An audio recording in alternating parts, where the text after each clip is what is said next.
அதே போல் இந்த புரட்டாசி மாசத்துல வந்து பார்த்தீங்கன்னாக்கா, மழை காலங்கள் ஸ்டார்ட் ஆகக்கூடிய நேரம். அப்போ நம்மளுடைய உடம்புக்கு எல்லாத்துக்கும் வந்து ஒரு இரும்பு சத்து வேணும், புரதச்சத்து வேணும். அதனால தான் வந்து ஒவ்வொரு நாளைக்கும் ஒரு ஒரு வகையான தானிய வகைகளை வந்து நம்ம முன்னோர்கள் வந்து ஒரு ஒரு நாளைக்கும் ஒரு ஒரு வகையான தானியங்கள படைச்சு சுவாமிக்கு நைவேத்தியம் செய்து, குழந்தைங்களுக்கெல்லாம் குடுத்து அந்த ஊட்டச்சத்த வர வச்சாங்க.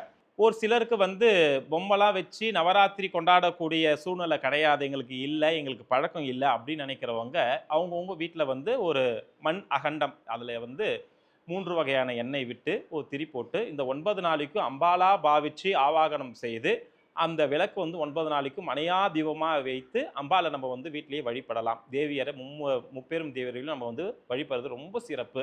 இத செஞ்சாவே அம்பாளுக்கு ரொம்ப சந்தோஷம் தான்.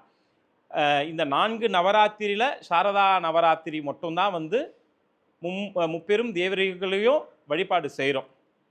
இதெல்லாம் வந்து துர்க்கையும் வராங்க, மகாலட்சுமியும் வராங்க, சரஸ்வதியும் வராங்க. இந்த முப்பெரும் தேவியர்களுடைய கல்வி, செல்வம், வீரம் இந்த 3மே நம்மளுக்கு ஒரு மனுஷனுக்கு வந்து அத்தியாவசியமா கிடைக்கிறதுனால, இந்த முப்பெரும் தேவர்கள் அன்னையும் நம்ம வந்து அம்பிகை அம்மன் நம்ம வந்து வழிபடுறது ரொம்ப சாலச் சிறந்தது.